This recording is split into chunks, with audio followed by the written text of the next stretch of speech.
माँ की बातें सुनकर चांदनी का दिमाग सुन्न हो गया। रात भर वह बिस्तर पर करवटें बदलती रही। अगली सुबह कमरे में धूप की पहली किरण के साथ ही दरवाजा खुला। चांदनी को लगा कोई नौकर या डॉक्टर होगा, लेकिन सामने रजत खड़ा था। उसके हाथ में खाने की सामान्य थाली थी।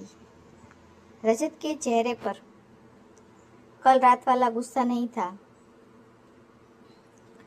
उसने टिफिन साइड टेबल पर रखा और बेहद शांत आवाज में कहा, तुम्हें मेरे शेफ के बनाए पकवान जहर लगते हैं ना, इसलिए आज सुबह खुद रसोई में गया था। तुम्हारी माँ से कहकर सुबह सुबह तुम्हारे लिए स्टफ्ड भिंडी और पराठे बनवाए हैं मैंने, ताकि तुम्हें तुम्हारी माँ के हाथों का खाना मिल सके। चुपचाप खा लो, ये तो तुम्हें ज़रूर पसंद आएगा। चांदनी ने हैरान होकर थाली को देखा। जब उसने ढक्कन खोला तो सचमुच माँ के हाथों की खुशबू कमरे में महक उठी।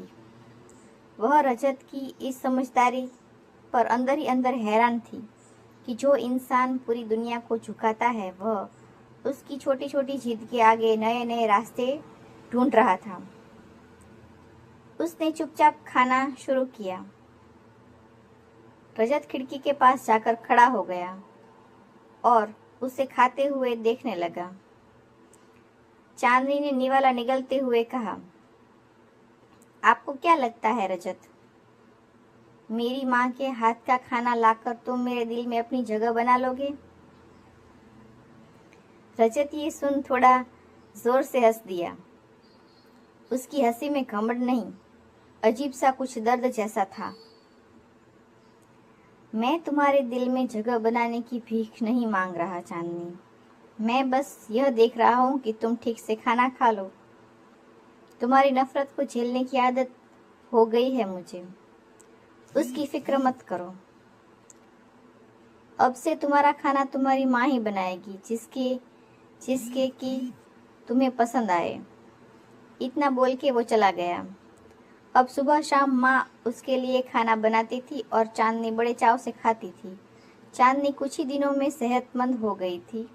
वो माँ के साथ अब गार्डन में बैठने जाती थी और बिना डरे घर में घूमती थी।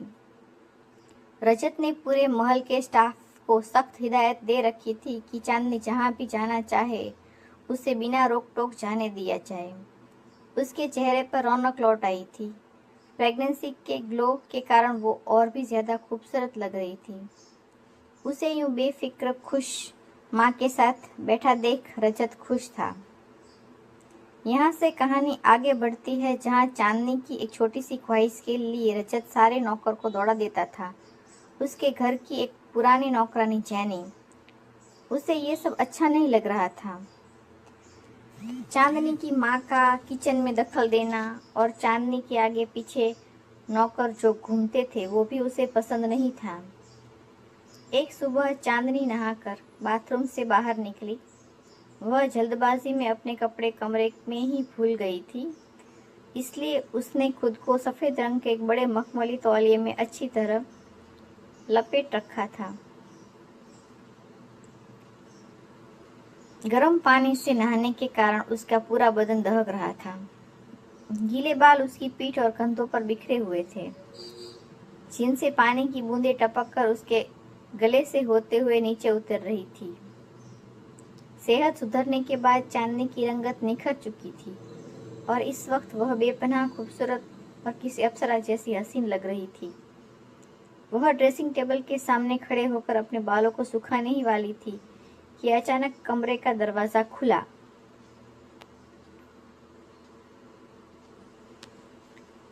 रजत किसी जरूरी फाइल के सिलसिले में कमरे में भीतर आया था, लेकिन सामने का नजारा देखते ही उसके कदम वहीं के वहीं जम गए। रजत की निगाहें चांदनी पर आकर ठहर गई। तौलिए में लिपटी भीगी और बेहद खूबसूरत चांदनी को देखकर जैसे रजत के होश उड़ गए। उसका दिल जोरों से धड़कने लगा और उसकी फौलादी आंखों में एक गहरा आदिम जुनून उतर आया। वह सम्मोहित होकर धीरे धीरे चांदनी की तरफ बढ़ने लगा। चांदनी ने शीशे में रजत का साया देखा तो वह बुरी तरह सकपका गई। उसने डर और झिझक में तौलिए को और कसकर अपने सीने से सटा लिया। उसका गुलाबी चेहरा गुस्से से लाल हो गया। रजत, बाहर जाइए यहाँ से। आपको तमीज़ नहीं है कि किसी के कमरे में आने से पहले दरवाज़ा खटखटाया जाता है। चांदनी ने कांपती मगर तीखी आवाज़ में कहा, लेकिन रजत पर जैसे किसी जादू का असर हो चुका था। वह बेड के पास आकर रुका और अपनी गहरी मधुर आवाज़ में बुदबुदाया, पहली बार जब तुम्हें देखा था चांदनी, तब भी मेरे होश ऐसे ही उड़ गए थे। तुम कयामत ढा रही हो। पहली बार का जिक्र सुनते ही चांदनी के बदन में आग लग गई। रजत की आंखों में अपने लिए वही पुरानी तड़प देखकर उसका स्वाभिमान जाग उठा। उसकी आंखों से आंसू की एक बूंद टपकी, लेकिन लहजे में जहर घुल गया। उसने नफरत से रजत की आंखों में देखते हुए सीधे पलटवार किया। पहली बार भी ऐसे ही होश उड़े थे ना आपके, और इसी वजह से, इसी दीवानगी की वजह से आपने उस रात मेरी इज्जत लूटी थी, है ना सहानी साहब। चांदनी का यह तीखा तीर सीधा रजत के कलेजे को चीरता हुआ पार हो गया। कमरे का रोमांटिक माहौल पल भर में एक कड़वे सन्नाटे में तब्दील हो गया। रजत का बढ़ा हुआ कदम वहीं थम गया। कमरे की हवा में छाई वो हल्की सी नजाकत एक पल में खत्म हो गई। चांदनी के शब्दों ने रजत के चेहरे की सारी रंगत उड़ा दी थी। वह जो चंद कदम उसकी तरफ बढ़े थे, वहीं के वहीं जम गए। उसकी आंखों में चमकता जुनून पल भर में एक गहरे बेनाम दर्द में बदल गया। रजत ने अपनी थरथराती आवाज को संभालते हुए बेहद धीमी और टूटी आवाज में पूछा, क्या तुम उस रात को कभी भुला नहीं सकती चांदनी? क्या तुम मुझे कभी माफ नहीं कर सकती? मैं तुम्हें अपनी जिंदगी में हर वो खुशी देना चाहता हूँ जिसकी तुम हकदार हो। मैं तुम्हें अपनी जिंदगी में नहीं। चांदनी ने उसकी बात बीच में ही काटते हुए चीख कर कहा। आंखों से बहते आंसुओं के बावजूद उसके लहजे में पत्थर सी सख्ती थी। मैं आपकी जिंदगी में नहीं रहना चाहती। आपको सिर्फ ये बच्चा चाहिए ना?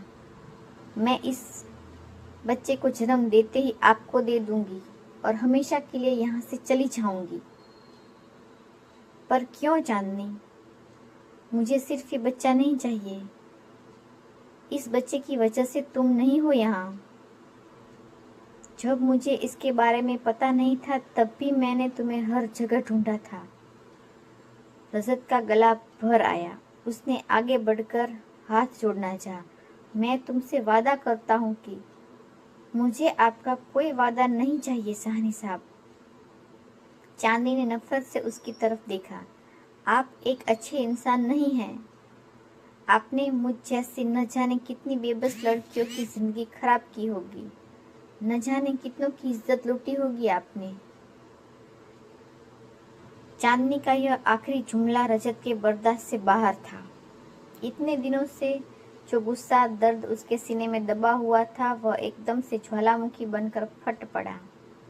उसकी आंखों में खून उतर आया। उसने झटके से चांदनी की कलाई पकड़ी और उसे दीवार से सटा दिया। चांदनी के जिस्म में डर की एक लहर दौड़ गई। यह सच नहीं है। रजत उसकी आंखों में आंखें डालकर गुर्राया। उसकी सांसें तेज चल रही थी। इस गलतफहमी में मत रहो चांदनी। लड़कियां मेरे एक इशारे पर मेरे साथ सोने को तरसती हैं। मेरे पास लड़कियों की कोई कमी नहीं है और न ही मुझे कभी किसी के साथ जबरदस्ती करने की जरूरत पड़ी है। वह दीवार पर अपने हाथ से मुक्का मारते हुए दहाड़ा। मैंने आज तक अपनी जिंदगी में कभी किसी लड़की के साथ जबरदस्ती नहीं की, लेकिन उस रात उस रात में हद से ज्यादा नशे में था। शराब और तुम्हारे हुस्न के नशे ने मेरे दिमाग पर कब्जा कर लिया था। मुझसे वो बहुत बड़ी गलती हुई है, एक ऐसी गलती जिसकी सजा मैं हर पल भुगत रहा हूँ। रजत ने चांदनी की कलाई छोड़ दी और 2 कदम पीछे हटा। उसकी आवाज अब भारी और कांपती हुई हो गई थी। और उस दिन से लेकर आज तक चांदनी, मैंने किसी दूसरी लड़की को हाथ तक नहीं लगाया है और न कभी लगाऊंगा। मैं तुमसे प्यार करता हूँ, उसने चांदनी के बेहद करीब आकर कहा। यह कहते हुए रजत का विशाल शरीर बेबसी से झुक गया। कमरे में एक बार फिर सन्नाटा छा गया। वहां सिर्फ दोनों की तेज चलती सांसों की आवाज गूंज रही थी। चांदनी की आंखों में आंसू छलक आए, पर उसका दिल रजत की किसी बात को पिघलने के लिए देने को तैयार नहीं था। उसने अपने शरीर पर लपेटे तौलिए को और कसकर पकड़ा और झटके से अपनी बांह छुड़ाई। छोड़िए मुझे, दूर रहिए मुझसे। आप जानते भी हैं प्यार क्या होता है? जबरदस्ती किसी को पा लेना, उसे यूं कमरे में नजर कैद रखना, क्या ये प्यार है? चांदनी की कांपती आवाज में एक गहरा अलगाव था। हाँ, मुझे नहीं पता प्यार क्या होता है, पर इस वक्त मेरे लिए यही प्यार है कि मैं तुम्हें कभी मुझसे दूर नहीं जाने दूंगा, समझी तुम? रजत ने एक गहरी सांस ली। उसकी आंखों में छाई हताशा अब साफ दिख रही थी। वह बिना कुछ और कहे भारी कदमों से कमरे से बाहर निकल गया। लेकिन दरवाजे से ठीक बाहर दीवार की आड़ में खड़ी जैनी एक एक शब्द सुन लिया था। उसने सीने में आग सुलग उठी। जो मालिक पूरी दुनिया को अपने इशारों पर नचाता था, उसे एक मामूली लड़की के आगे यूं गिड़गिड़ाते और बेबस होते देख जैनी का खून खौल उठा। अगली सुबह जब सूरज की किरणें डाइनिंग एरिया को रोशन कर रही थी, चांदनी वहां अकेली नाश्ते की टेबल पर बैठी थी। माँ उस वक्त रसोई में उसके लिए कुछ खाना बना रही थी और आसपास कोई नौकर भी नहीं था। जैनी को अपनी भड़ास निकालने का यह बिल्कुल सही मौका लगा। वह भारी कदमों से चांदनी के पास आई और टेबल पर प्लेट रखते हुए उसके चेहरे पर कड़वाहट छा गई।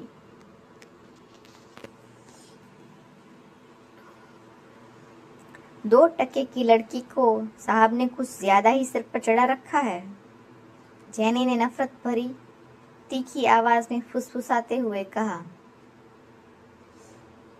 चांदनी ने चौंक कर सिर उठाया।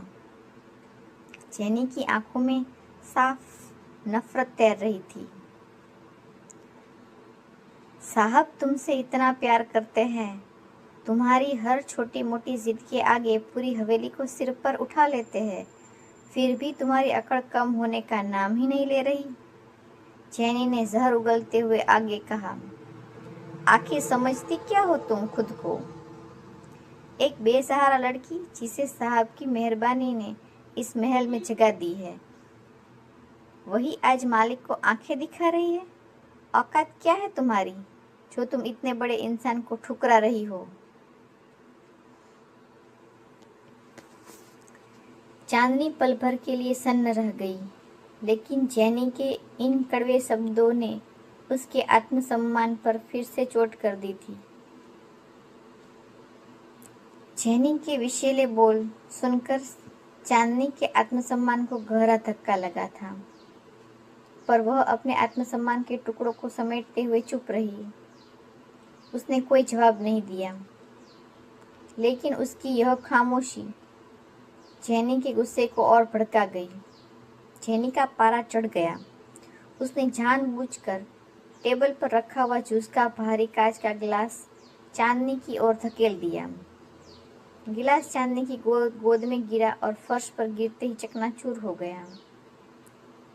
जूस से उसके कपड़े खराब हो गए और कांच के एक तीखे टुकड़े ने उसकी कलाई को गहराई से छील दिया। चुप क्यों हो? बोलती क्यों नहीं? अपनी औकात याद आ गई क्या? जेनी नफरत से फुसफुसाई। चांदनी दर्द और सहम से झटके में खड़ी हो गई। उसकी नाजुक कलाई से लाल खून बहकर फर्श पर टपकने लगा। उसके हाथ बुरी तरह कांप रहे थे और आंखों में आंसू की धार बह निकली। मुझे मुझे कोई शौक नहीं इस महल में रहने का। चांदनी अपनी रूंधी हुई आवाज में बस इतना ही बोल पाई थी कि तभी पूरे डाइनिंग हॉल में एक गरजती हुई सख्त आवाज गूंज उठी। जैनी, तुम्हारी हिम्मत कैसे हुई चांदनी से इस लहजे में बात करने की? रजत मुख्य दरवाजे से दाखिल हो रहा था। उसके साथ ही शोर सुनकर चांदनी की माँ और महल के बाकी नौकर भी भागते हुए वहां आ पहुंचे। रजत की नजरें सीधी चांदनी की कांपती कलाई और फर्श पर बहते खून पर पड़ी। खून देखते ही उसकी आंखों में लाल वहशियत और खौफनाक गुस्सा तैर गया। उसका चेहरा गुस्से से तमतमा उठा।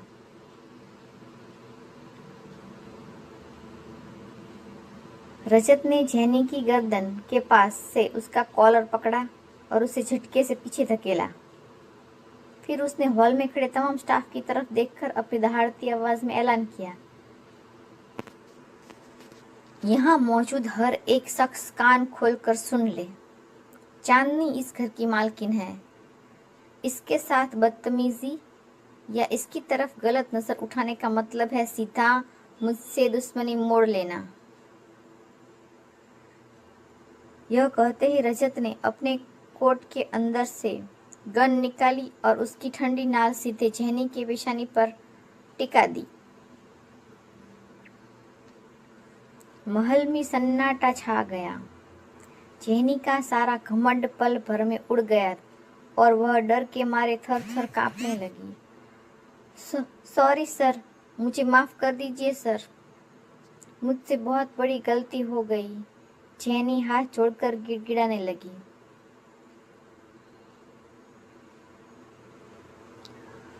मुझसे नहीं, चांदनी के कदमों में गिरकर उससे माफी मांगो। रजत की आवाज में कड़ापन था। जैनी घुटनों के बल बैठकर रोते हुए बोली, मुझे माफ कर दीजिए मैडम, मुझसे बहुत बड़ी भूल हो गई।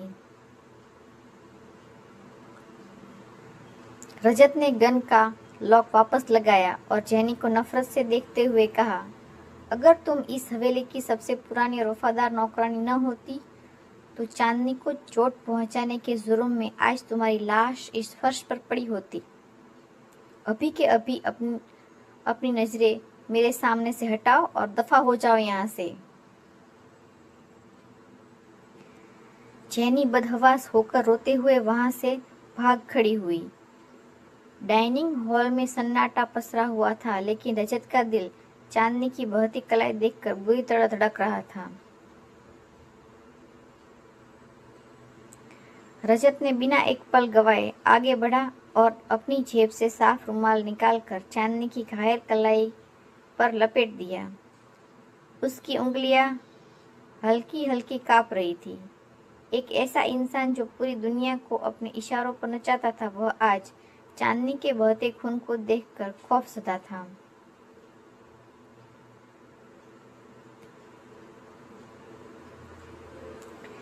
डॉक्टर को तुरंत बुलाओ और फर्स्ट एड बॉक्स लाओ, अभी। रजत ने कड़कती आवाज में आदेश दिया। नौकर झटपट डॉक्टर को फोन मिलाने और सामान लाने के लिए दौड़ पड़े। चांदनी की माँ रोती हुई उसके पास आई। मेरी बच्ची, यह क्या हो गया? उन्होंने चांदनी का दूसरा हाथ अपने हाथों में थाम लिया।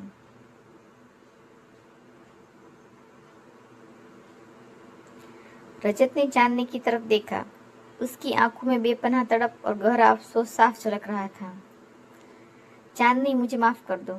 मेरी हवेली में मेरे होते हुए तुम्हें चोट पहुंची। मैं ये कभी नहीं चाहता था। सब आपकी ही वजह से है। हाथ छोड़िए मेरा। चांदनी ने दर्द से कहराते हुए अपना हाथ छुड़ाने की पूरी कोशिश की, लेकिन उसकी आवाज़ में गुस्सा और बेबसी दोनों मिक्स थे। रजत ने उसकी बात पूरी तरह अनसुनी कर दी। इस वक्त उसके लिए चांदनी की नफरत से ज्यादा उसका बहता खून मायने रखता था। उसने बिना किसी जबरदस्ती के लेकिन एक अटूट पकड़ के साथ चांदनी का हाथ थामे रखा और उसे धीरे से पास रखे आलीशान सोफे पर बिठा दिया। नौकर भागता हुआ फर्स्ट एड बॉक्स लेकर आया। रजत सोफे के पास घुटनों के बल जमीन पर बैठ गया। पूरे महल के नौकर चाकर, गार्ड्स और चांदनी की मां यह नजारा देखकर दंग रह गए। जिस रजत सहानी के एक इशारे पर शहर के बड़े बड़े अफसर और माफिया कांपते थे, जिसकी एक घूर के आगे कोई सिर उठाने की हिम्मत नहीं करता था, वही माफिया किंग आज जमीन पर बैठा एक साधारण इंसान की तरह चांदनी की नाजुक कलाई पर मरहम लगा रहा था।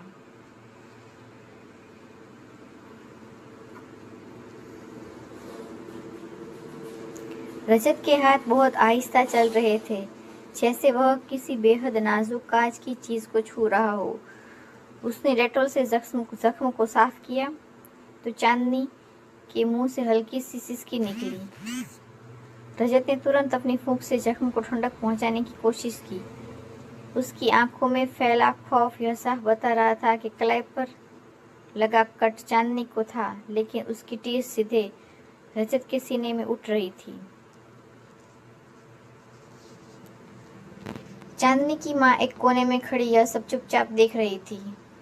इतने दिनों से उन्होंने रजत का सिर्फ एक पत्थर दिल और खूंखार रूप देखा था, लेकिन आज अपनी बेटी के पैर पर बैठकर उसकी छोटी सी चोट पर बच्चों की तरह घबराते और कांपते हाथों से पट्टी बांधते रजत को देखकर उनका दिल पिघलने लगा था। एक माँ की पारखी नजरें यह साफ देख सकती थी कि यह कोई नाटक या दिखावा नहीं, बल्कि रजत के अंदर का सच्चा पछतावा और चांदनी के लिए बेपनाह मोहब्बत थी।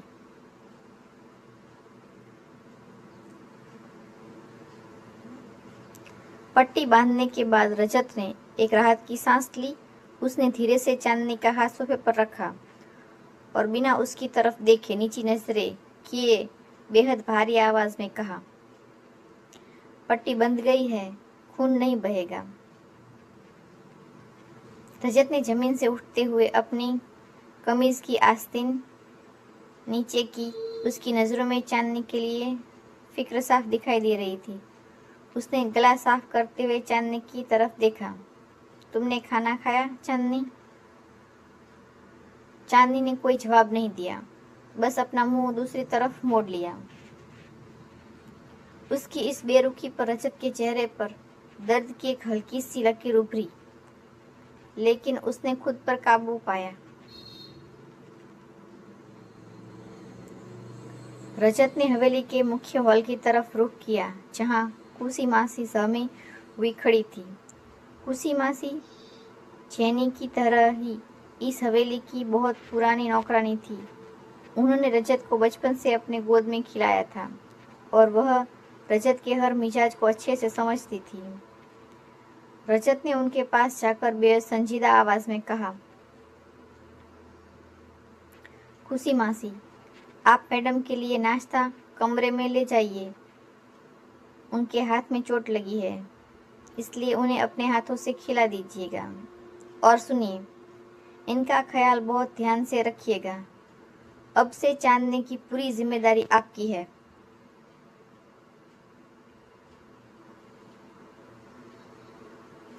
उसी मासी ने नम आंखों से रजत को देखा।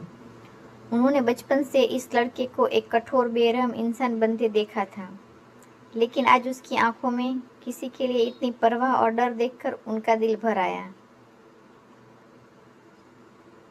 जी साहब, आप बिल्कुल फिक्र न करें, मैं बिटिया का पूरा ध्यान रखूंगी, कुसी मासी ने सहलाते हुए कहा।